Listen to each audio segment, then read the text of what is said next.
At least 24 heads turned as the doors of the large shuttle opened, and 2 rows of heavily armed guards marched out into the light of the rising sun. When their total number counted 8 pairs, they stopped, forming a corridor. Silgvani personally doubted the necessity of this presentation, not least because she was here for private reasons. But she understood that this was a formality expected from her, especially since this was her first public appearance since her return. Even if this wasn't really a public appearance, she simply had something to do here, and here happened to be a public space. Straightening her cape, the symbol of her status, she stood up and exited. As quick as she could while still looking dignified, she made her way toward the group of buildings in front of her. Her guards also started moving so that she was right in the middle of their formation. Silgvani had always been of the opinion that it looked ridiculous how she towered over her escort.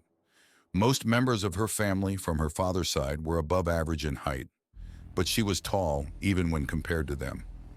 Her uncle always called her figure imposing rather than silly as she did, but even then it was just marginally better. She wasn't a warrior, there was no point in being imposing. Leaving the landing platform behind her, her group walked along the broad pathway leading to the entrance. It was a wide paved alley framed by statues of various Vanari and alien species. Like most institutions in the great harbor town, the Kalhanar Hospital was designed for the purpose of being able to cater to the needs of every no other worlder. Of course, the only other worlders visiting Homi were the few political guests each cycle, so they almost never had patients who weren't Varfi. Still, if something were to happen to Silgvani's guests, they were equipped to handle it. As they walked, the other people visiting the hospital quickly cleared the way, most of them bowing when she passed them. Going by all the talks that started around her, she undoubtedly sparked some rumors with her appearance. And because of all this racket, it was of no surprise that the hospital's receptionist was already standing at attention when she finally reached the doors. "Your Highness," he greeted with a deep bow, "how may I be of your assistance?" Instead of answering, Silgvani pointed further inside, indicating that she didn't wish to publicly announce it. The receptionist nodded, guiding her to an empty waiting room. After they were cut off from the public eye, she announced that she planned to visit Kirtan. Nodding once more, the receptionist called for the head physician, who didn't let her wait for long. "Greetings, Your Highness. If I may introduce myself, I am Jarkina of Clan Jarian, third son of Baroness Mirian and Baron Teska, head of this clinic." Teska? The princess wondered. Like Tesvani, how did someone from her mother's clan end up as a baron? Well, it wasn't important at the moment. "I apologize for visiting without prior announcement," she responded. "I hope you weren't forced to leave a patient because of me." "Do not worry, Your Highness. To be honest, I was just getting out of bed when you arrived, since I spent most of last night in the operating room." Gesturing to a door different than the one through which she had entered, the doctor led her into an empty corridor. She assumed this was so high-ranking visitors weren't subjected to unwanted onlookers. "Your brother is not awake at the moment," he explained as they walked, "but if you just want to see him, that won't be a problem. However, with all due respect, I must ask you to be quiet while in his room." Silgvani nodded. "How is he?" "He is stable, at least for now. So far, we unfortunately couldn't figure out the unknown substance he came into contact with. Makes me wonder if someone dumped toxic waste in the forest. But whatever it was, it drastically weakened his shell, which then tore." The princess nodded, though she didn't listen too carefully, since she probably knew more than the doctor about this unknown substance. She was mainly concerned about his chances of recovery. "But his shell didn't melt, did it? You mean like molting?" "No, nothing of sorts. Although, if someone was already close to their molting, the substance could work similarly to the tinctures some used to molt early, albeit much stronger. Maybe if thinned down. Who knows, maybe that's exactly what the substance was meant to be. Failed experiment, or too successful." Subconsciously, Silgvani moved her hand over the piece of cloth that covered the wide cavity in her belly. They walked for a while, going 2 stories up, until they passed what had to be an entire platoon of guards and reached a door. The doctor opened but didn't enter with her, only she went in. For a while, she just stood there in silence, looking at the pile of pillows and bandages shaped like her brother. He didn't move, just laid there peacefully. Almost like, "No," she told herself, "he is just asleep, just asleep." The way the large bed made him look even smaller than he already was reminded her of Nadine. Silgvani was conflicted. No matter she spun it, the small alien had almost killed her brother. Not intentionally, of course, she would never impute that to her. Nadine was a sweet and loving girl, and Silgvani cared deeply for her. It had been nothing more than a moment of carelessness. However, Nadine had known that her sweat had at least some reaction to them, and that was on top of her monstrous strength. Carelessness was something she couldn't afford. Sure, one could call it unfair, and rightfully so.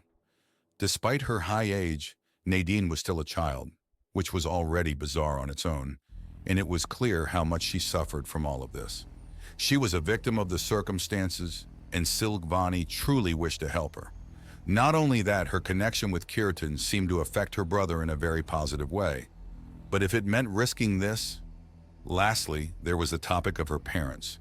They would sooner or later hear about this, and withholding this information was not a good idea. Kurtis was as much their son as he was her brother. They had a right to know. She didn't know if Nadine was ready for it, but there simply wasn't a point in delaying it longer. She didn't know how much time she had spent lost in thoughts, but when she exited her brother's room, the doctor was still waiting for her. "Say," she asked, as he walked her back, "how are his chances of recovery?" "That depends. As far as we can tell, the damage is mostly exterior.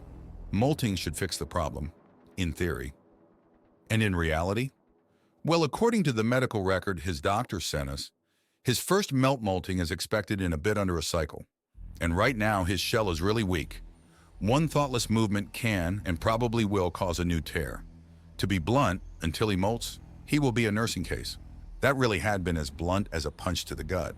And hearing this didn't feel too different from that.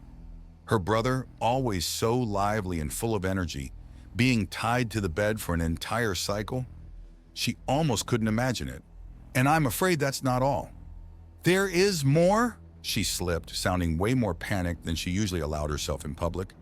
"Yes, you see, his new shell is still in the process of forming, meaning there is a high chance it got damaged as well. So while I'm fairly certain that molting once will help, he won't fully recover until he molts again." Silgvani swallowed. That was bad. The second molting usually happened around the age of 7 to 9 cycles. Probably closer to the latter since Kurtis was a bit of a late bloomer, in other words. So what you're saying, by the time he fully recovers, he will be close to adulthood. That's what it looks like for now, yes. Though we can only be certain once the new shell has finished forming. Would it help if you had some of that unknown substance? We don't necessarily need it to help your brother, but it could solve some unknowns. So if you happen to procure some, I wouldn't refuse it. And with that, they were back in the waiting room. "If you wish, we can inform you should his condition change. But to be honest, this facility wasn't made to host long-term patients. Once it is safe to transport him, we will probably send him to wehrmeyer." Silgvani nodded. Wehrmeyer, also known as the Sun City, was the planet's capital. It was also where the Sun Palace and Sky Palace were located, meaning their parents would be able to visit him frequently. It was probably for the best. Looking at the clock, she realized that almost 3 invas had passed since her arrival. Word probably had gone around by now, so she braced herself for the journalists that would undoubtedly wait for her. To her surprise, she was proven wrong. The foyer was almost empty, and the few people present paid no attention to her. Instead, they were all focused on something outside. Upon leaving the hospital, Silgvani spotted a shuttle, even larger than hers. From the shuttle, framed by even more guards than her, a man walked toward her. He was tall, albeit slightly smaller than her, and wore a cape similar to hers, except his was blue rather than green. "Silgvani!" he called out for her in surprise when he reached her. The princess lowered her head. "Greetings, father." That was rather unexpected. Not that he came, but that it was that quick.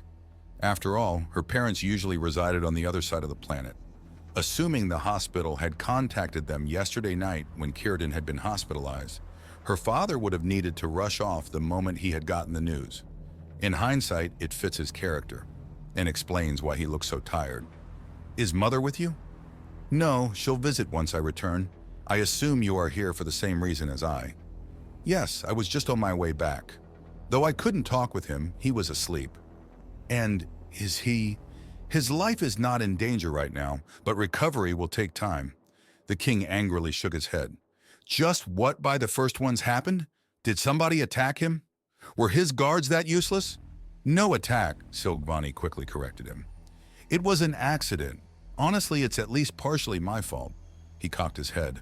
How so? An important guest arrived yesterday. I didn't want him to cause trouble, so I asked him to spend the day elsewhere. He went to a forest a couple of invas east from the Star Palace. And there She took a breath. That was it then. She had to tell him about Nadine. Omitting her in the reports was one thing, but she couldn't directly lie to her father. She had to tell him, even if it wasn't a good time for Nadine. Nadine, who hadn't wanted any of this to happen. Nadine, who hadn't hesitated to put herself in harm's way to protect them. Nadine, who since her arrival suffered under the deeds she had to do. Nadine, who, since she came back from the forest, had locked herself in her room and refused to let anyone near her. He came into contact with some unknown substance. The doctor assumed someone dumped toxic waste in the forest.